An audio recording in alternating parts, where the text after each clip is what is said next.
Yo, aujourd'hui je vais vous présenter non pas un, non pas deux, non pas trois, mais 4 animés trop peu connus mais que vous devez absolument les regarder après avoir vu cette vidéo. Donc on prend son petit carnet, hop hop hop et on note. J'ai pris des animés de différents genres, comme ça il y en aura absolument pour tous les goûts et toutes les couleurs, afin que vous puissiez trouver votre petit coup de cœur. N'hésitez pas à me donner votre avis sur la vidéo dans les commentaires et à me proposer quel type de vidéo vous voudriez voir sur la chaîne concernant les animés et les mangas. Sur ce, je vous mets un petit teaser pour vous mettre l'eau à la bouche. Ouais, je suis comme ça moi, ouais.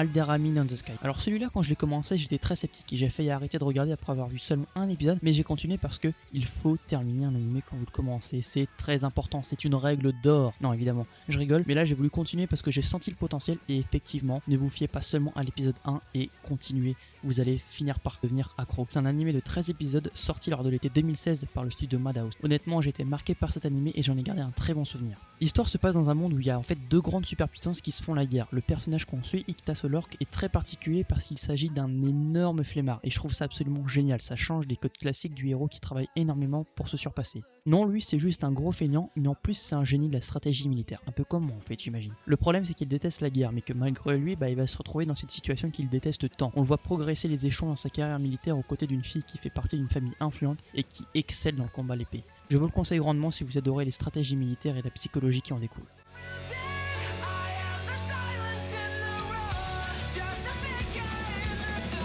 To the Inbonded Sacred Beast. Ici on a le droit de la dark fantasy vraiment propre validée par la street. C'est un animé de 12 épisodes sorti tout récemment en été 2019 par le studio MAPPA. C'est tout frais et sans limite de péremption. 10 ans de guerre civile déchira le continent entre le nord et le sud. La paix a été instaurée par le nord avec l'utilisation de soldats surpuissants, des sortes de mi-hommes, mi-bêtes créés avec de la magie noire. On les appelle les divins mimétiques. S'ils furent traités comme des divinités à la fin de la guerre, les humains ont commencé à les craindre au fil des années à cause de leur pouvoir et des incidents provoqués par certains qui ont perdu leur humanité et qui sont considérés comme des bêtes. C'est alors que débute une chasse contre ces anciens soldats à moitié dieux qui sont devenus complètement fous.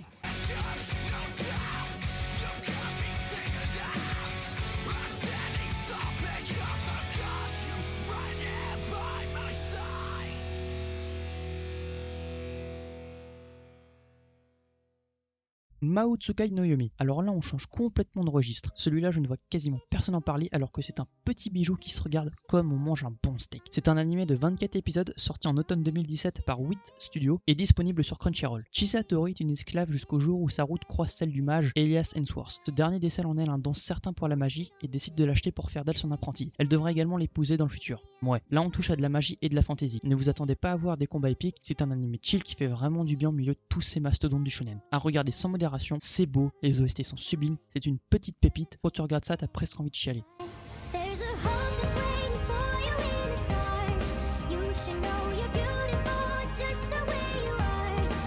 Grand Blue. Alors celui-là, c'est du grand n'importe quoi. Mais dans le bon sens. C'est un petit animé très centré sur l'humour. Le sujet principal de cet animé est la plongée, mais parmi tous les épisodes, la plongée représente seulement 26 secondes de l'animé. C'est un truc de malade. C'est surtout un prétexte pour montrer des gens à poil qui boivent de l'alcool. Plus sérieusement, c'est vraiment une tuerie. C'est obligatoire que devant cet animé, tu te tapes des gigabars. Tellement c'est du n'importe quoi que ça en devient kiffant. C'est un seinen de 12 épisodes sorti en été 2018 par le studio 0G. La vie de Iori Kitahara prend une autre tournure quand il décide de partir s'installer dans la petite ville côtière d'Izu pour y faire ses études universitaires et commencer une nouvelle vie de rêve qu'il s'imagine remplie de belles filles et de bons amis, si seulement il savait. C'est là qu'il va découvrir un club de plongée que son oncle tient et où sa vie va partir totalement en vrille.